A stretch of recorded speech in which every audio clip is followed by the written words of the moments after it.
ندیدنی تو جای من باره با من غمخوار باش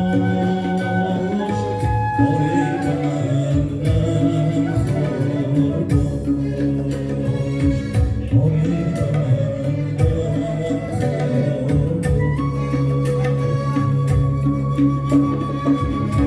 براو استاد، براو، بهترین استاد، زنده باشی. غمخوار